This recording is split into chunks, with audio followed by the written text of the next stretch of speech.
we joined SaaStock a little while ago and are part of their founder circles. It's been absolutely brilliant for us.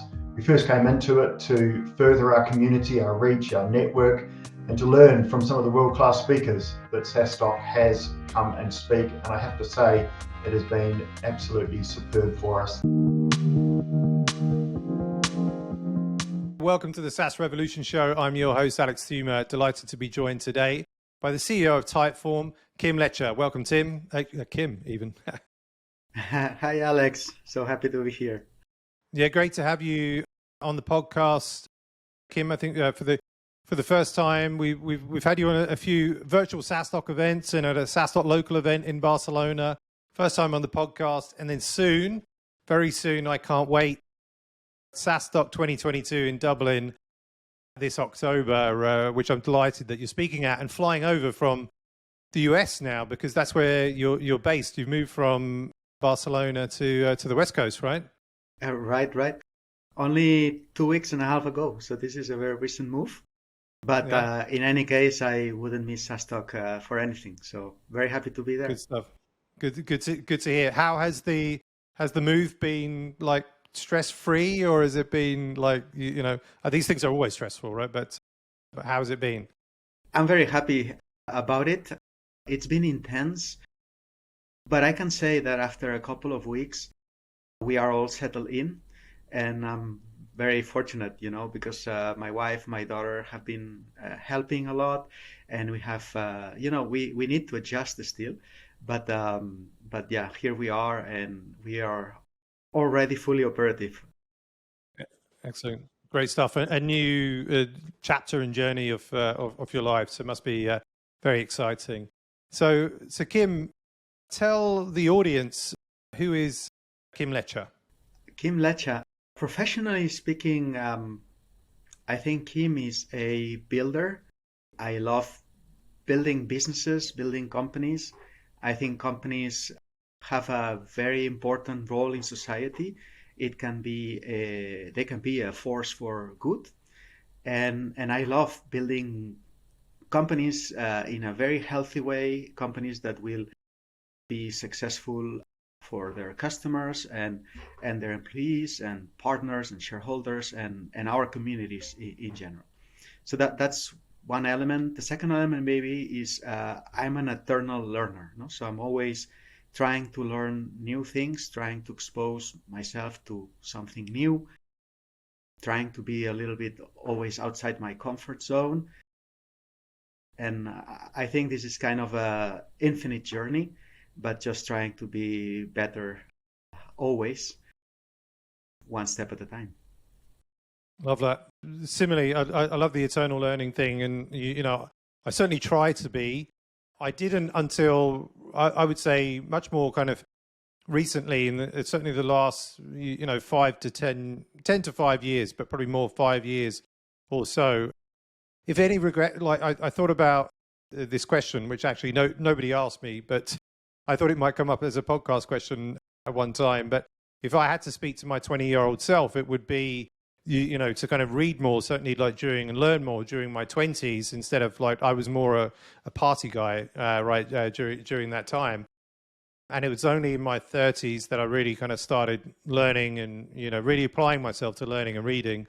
And that really coincided with starting, my own business. And then, from there, I've really had that passion to learn and read and, kind of all the time. So, just kind of wanted to share that with you, but great to see that you share that same spirit. And you're the CEO of Typeform, which is a great SaaS company born out of Barcelona. We love the products, use it ourselves here. But can you tell the audience, what is the story behind Typeform? What does it do? And how did you become the CEO? So Typeform was founded by two amazing founders, two amazing humans, David and Robert. They are designers, and so our DNA as a company is a design, kind of very strong design background, no?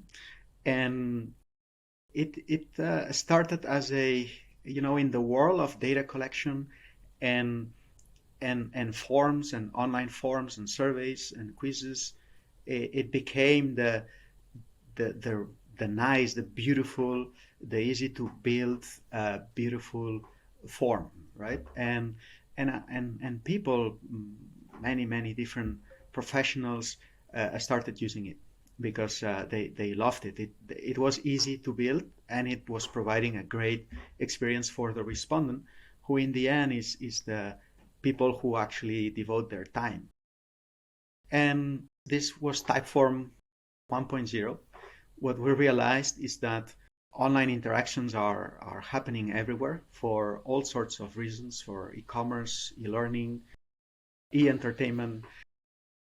So many and increasingly more and more companies are willing to interact with their customers, their users, their employees, with their audiences in general online. And so Typeform is becoming that very best way of interacting online. So I met David and Robert in, I believe it was October 2017.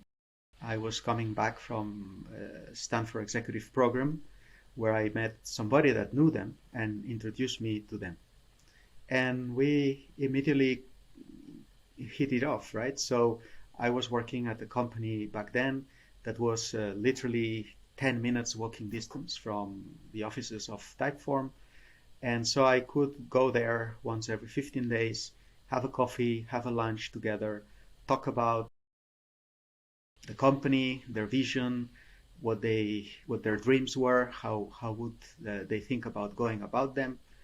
And I just liked it a lot. And at some point during 2018, I thought that my, let's say, career progression in my current employer at the time was getting to an end.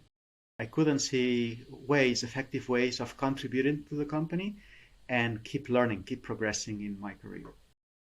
And so I talked to them in one of those conversations, and I said, look, I'm going to start looking at things, at new options.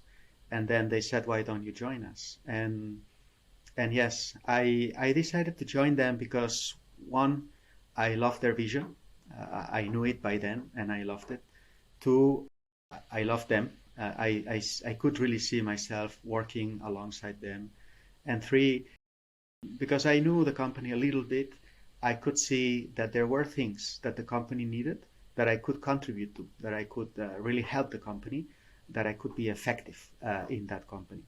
And so I saw an opportunity, and I started working full time at the end of August 2018 at Typeform. Very cool. Thanks for sharing that. What data can you share about the company? So how big is the company? Revenue, how much have you raised, etc.? Yes. So right now we have a bit more than 135,000 paying customers.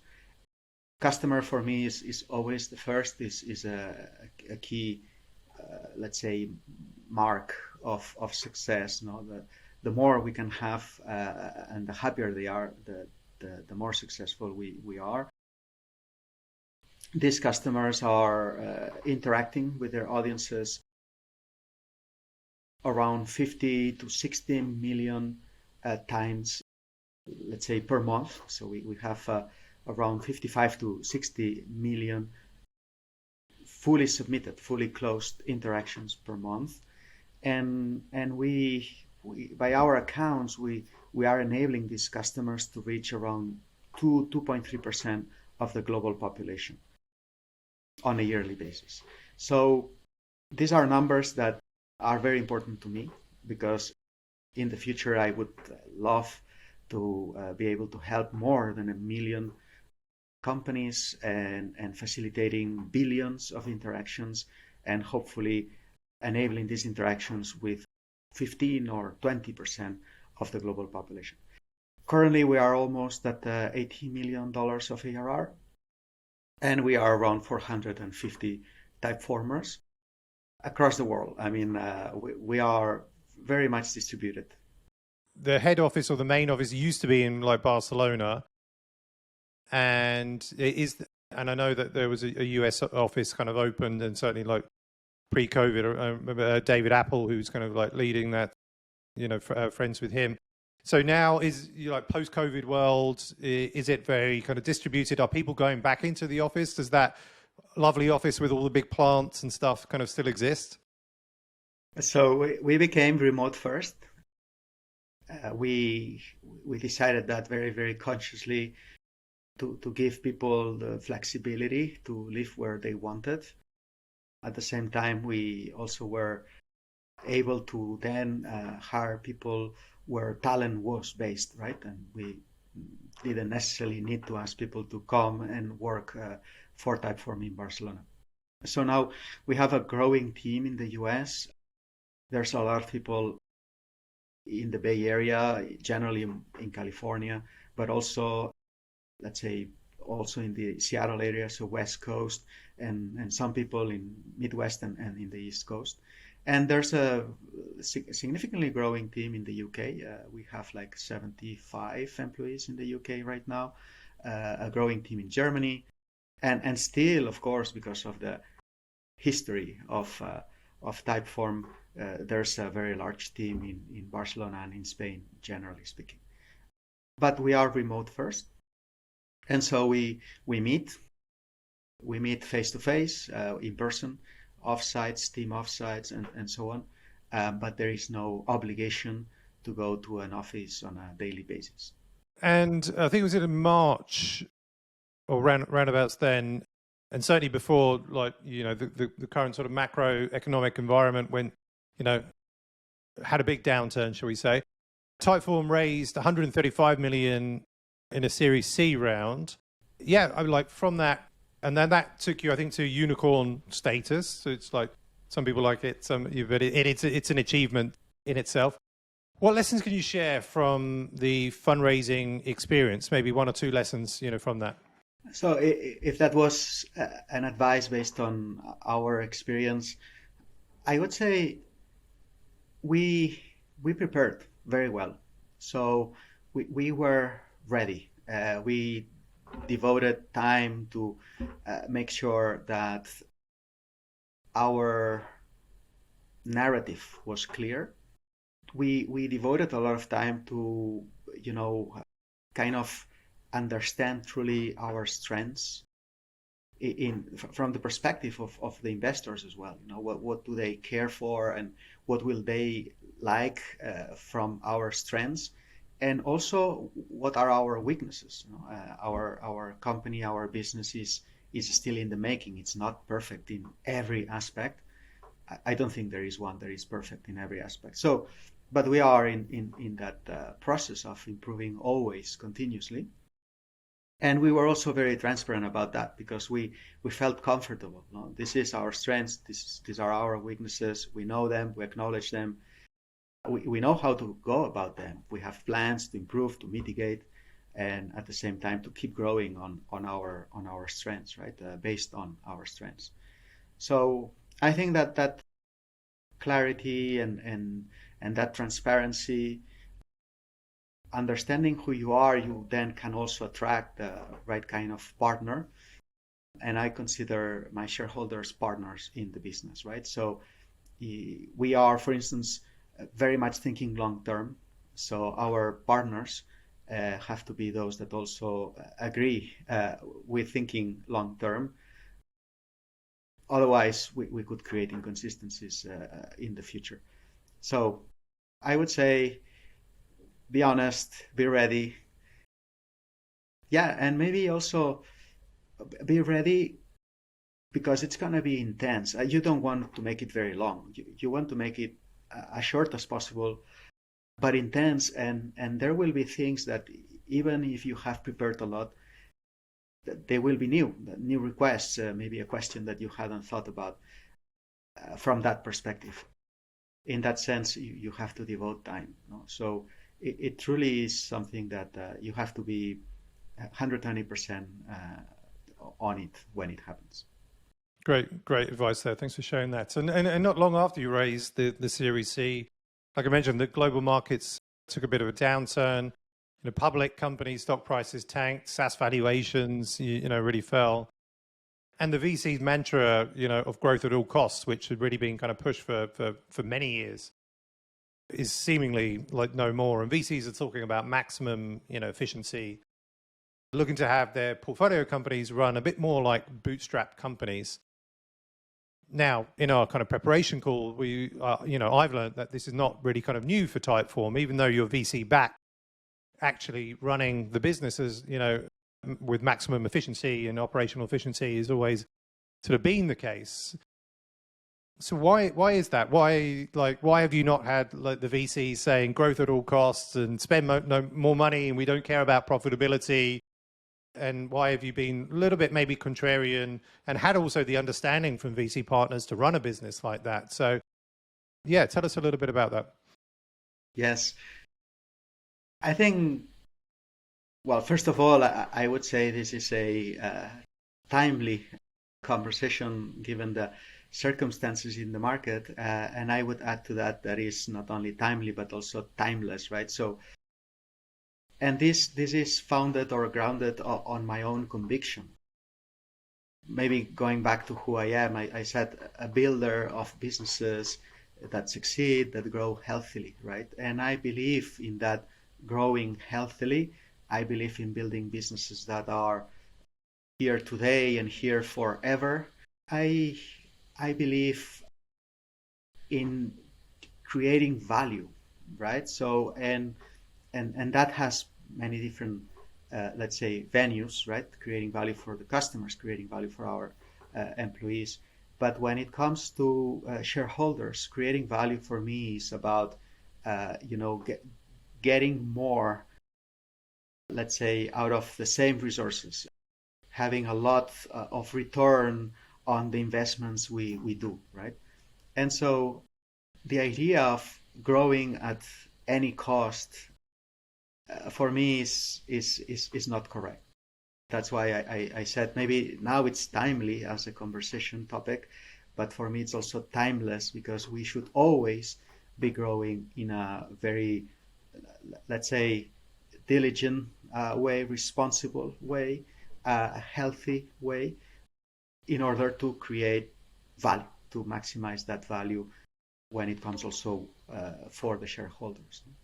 So I think it starts with oneself, right? You either believe in this or not, and then if you believe in that, you will be encouraging the organization to behave in certain ways, to operate, to manage in certain ways. And you will also be having those conversations with the board. Did you ever have conversations with the board then, or the VCs that have invested in Typeform and have debates about this operational efficiency sort of like preference? And were there any conversations where the VCs were saying, well, no, you really kind of need to go for this kind of growth at all costs? And yeah, would you recall anything like that? In terms of being operationally efficient, they know about it and they appreciate it. I have also maybe been fortunate, and I am fortunate because of the board that I have, which was mostly there by the time I started being the CEO of the company. And also, I go back to that idea that I partner with my board and what I said about the Series C. So by being very honest about how you think about things, you will be attracting a certain type of investor that is, in our case, a long-term investor that is also aligned with the ideas of let's create value, let's generate value, and so on. And then on top of that, typically the conversations are, and this is their job as well, right? So how can we do more? Are we missing something? Can we deploy more capital faster, right? And these are the conversations that always encourage me and the leadership team and general Typeform to try to find if there's something we haven't considered, right? That we could do that is appropriate, that we are ready to engage. And of course, we have the capital to do it. and we can do it still effectively, efficiently, right? Because I would say in general, doing something for the sake of doing it, like not succeeding in it, not having a chance, or not setting yourself up for success in doing that, it's just activity. It's just being busy for the sake of being busy. So in that sense, they always keep thinking and encouraging us to think about how we could do more.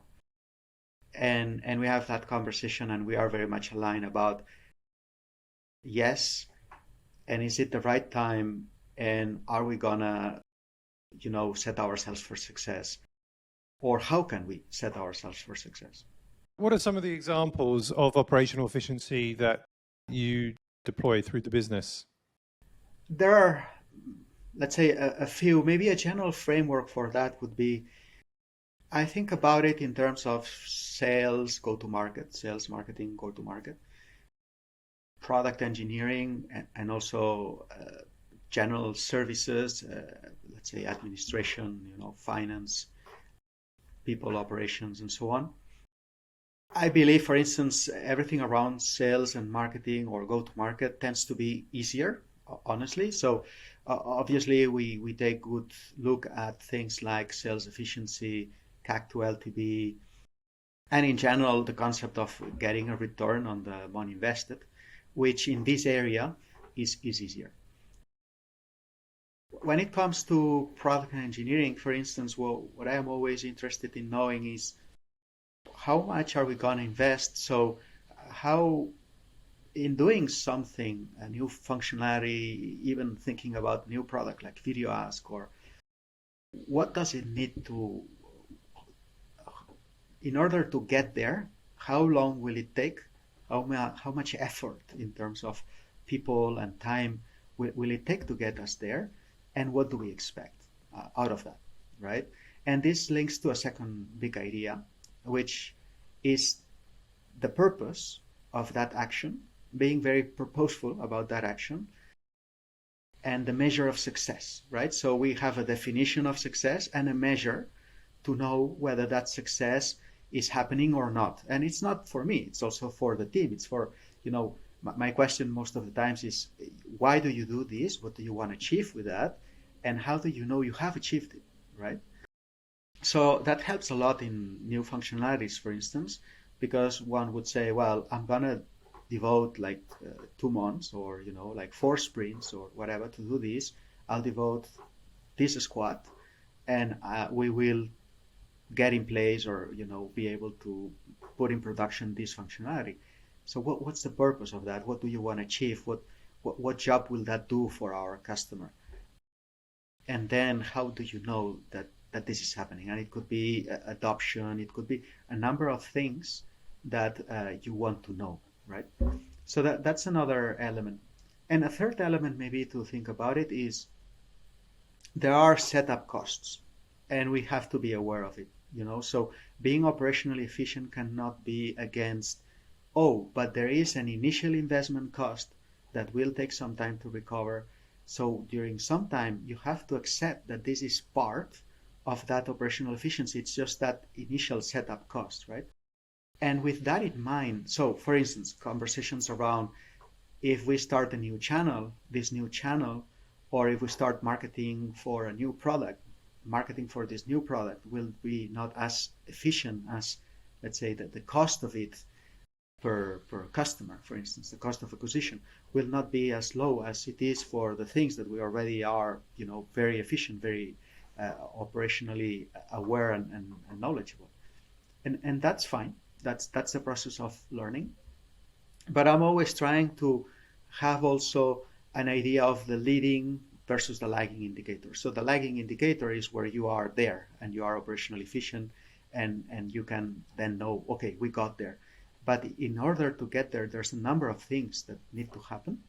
And I want to know also about those things and how these things are progressing, right?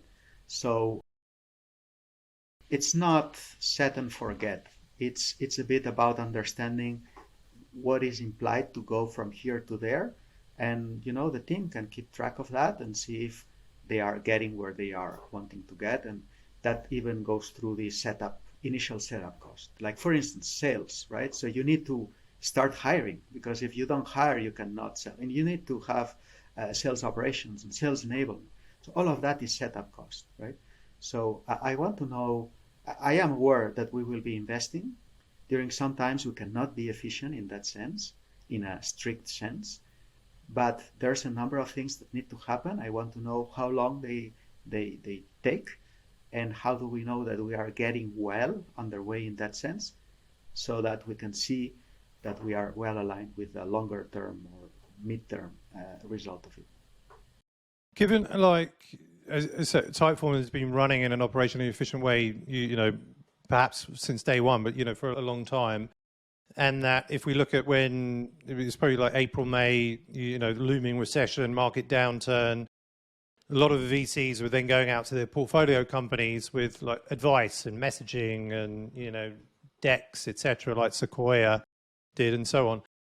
Did your VCs, you know, come to you and say, okay, well, guys, this is what you need to kind of be thinking of, or did they also kind of give a message and say, well, look, hey, we know Typeform's been running really well, so you don't need to kind of go out and, you know, cut costs and slash headcount, etc. So what was the communication from the VCs at the time, specifically maybe to, I guess, all of their portfolio companies, of which one Typeform was one?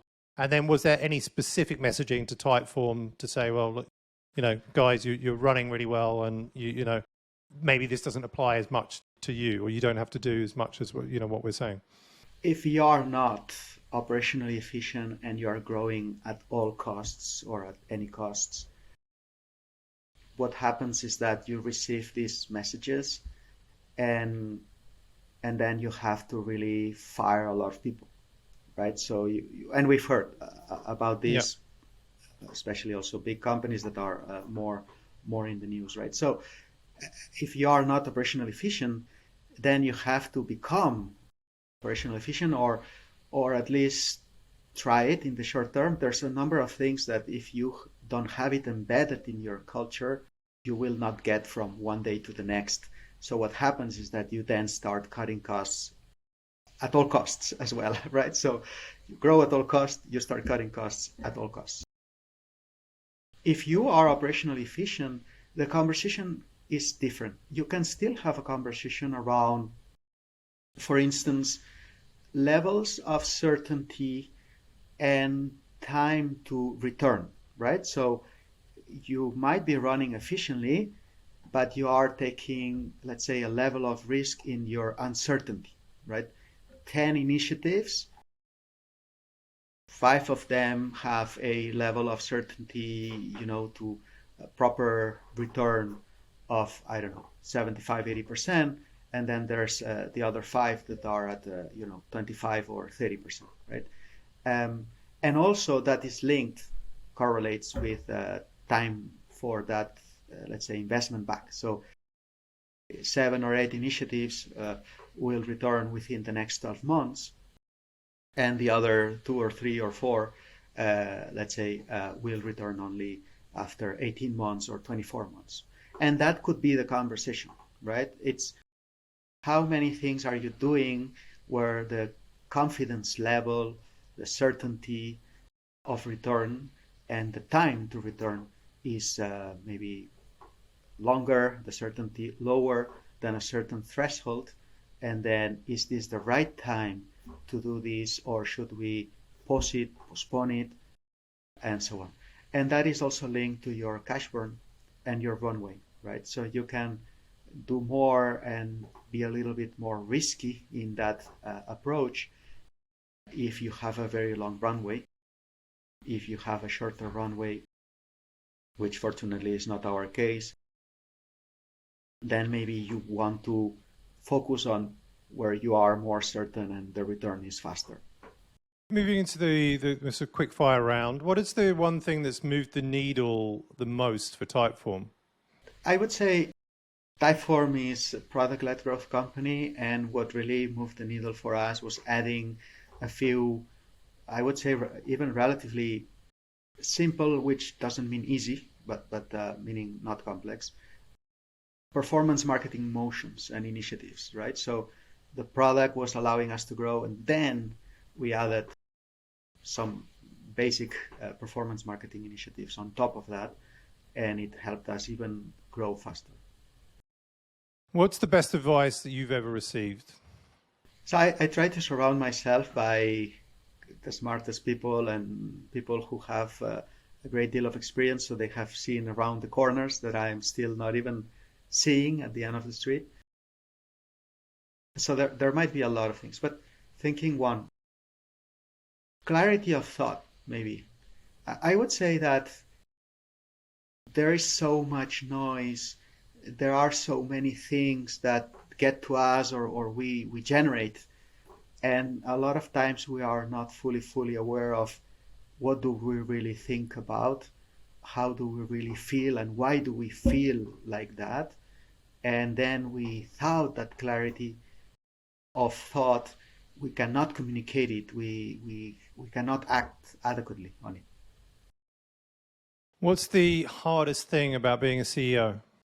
For me, I would say it is the scope of the job is very broad. Sometimes you have to move from a very high level to know, let's say, and to be aware of, let's say, sufficient details. You have to move from strategy and vision to tactical and execution. Sometimes you have to hold thoughts that can be seemingly, arguably opposed. Like, for instance, maximize growth and do it efficiently, and operate efficiently. So in that sense, I think you are never done, and you have to, it really keeps your mind busy, at least for all of its bandwidth. And it's quite intense in that sense. It's a lot of hours with your mind very busy on so many different topics, some of them even kind of seemingly opposing one to each other. What does your daily routine look like? So if it's really a very short question, it's like work, and then a little bit of time for my family and a little bit of me time. Since I've moved here, I'm trying to kind of rethink about my schedule. So a little bit the longer answer to that would be from 6:30 to 10:30, I work with people in Europe because that's a good time frame for them and also for me. And then I take 30 minutes of a break to have a little bit of breakfast, coffee, second coffee. And then from 11 or 11:30 to maybe 5, I work with 5-6. I work with the people here in the US, and then I can have dinner with my family. My daughter comes back from school at 6. We can have dinner, and if there's more that I have to do, then it can take a little bit of the evening. If not, then I have time for family. I still have to find the time for my sports because this is very important for me. I'll find it. What if you're starting work at 6:30? What time do you get up, and then what time do you go to bed, and how many hours sleep do you get a night? So 5:45 is when I wake up, and then I go to bed around 10:30 or 11. Yeah, so I have a little bit of downtime, maybe the last 30 minutes. But I try to sleep around 7, maybe sometimes if I'm lucky a little bit more, 7 hours. Yeah, 7 hours is good. And so moving forward to, just less than 2 months away now. So like we mentioned at the beginning, you're flying back over to Europe. You're coming to Dublin. You'll be speaking at SaaStock 2022 as it returns to the RDS from the 17th to the 19th of October. What will you be speaking about? And also, what are you looking forward to? So a little bit aligned to what we've been talking, and because it's timely and I believe timeless, I want to talk about the key learnings, the key elements of building a company and a culture that is operationally efficient. And I will talk about those 3 elements with some examples and how we think about it, maybe trying to, encourage people to think about that and see if they want to apply it for themselves, not only to go through these times, but also I believe it can be a competitive mode of a company. Well, and I'm looking forward to, be back in Europe, connect with other CEOs, founders, and learn from their perspectives, opinions, points of view, and trying to help also. I believe that we have a great opportunity generally in Europe in the SaaS businesses. We can catch up a lot to what I can see has happened already here, the scale of the businesses that they have built here in the US. So a lot to do, a lot to learn, a lot of opportunity ahead. So yeah, looking forward to learn and to, if possible, be helpful to others. Great stuff. I'm sure you will be, and looking forward to seeing you again in Dublin. And final two questions: what is your favorite business book, and what are you currently reading? I read a lot. For me, maybe it's difficult to say one because I read from, it depends. I vary topics, sometimes it's leadership, sometimes it's like finance and investing, sometimes it's even, SaaS and marketing and growth marketing. So it depends. What I tend to read everything that I can read about Warren Buffett, Berkshire Hathaway, Charlie Munger. So all of that for me has been an element of inspiration, and so I would encourage people to actually read. There's a lot, and right now I'm reading The Lincoln Highway. So this is not a business book, but I also get a lot of inspiration about stories and biographies, and so trying to learn about in a fictional basis or not so, about other times, other situations, other people, right? And so the Lincoln Highway is one. I am in the middle of a CEO excellence. Want to see mindsets of how to improve being a CEO and what it means to be a CEO, and enabling CEO empowering CEO for Typeform. And also I started now, I just recently bought it, HBR at 100, because I believe there's, let's say, certain eternal laws in business.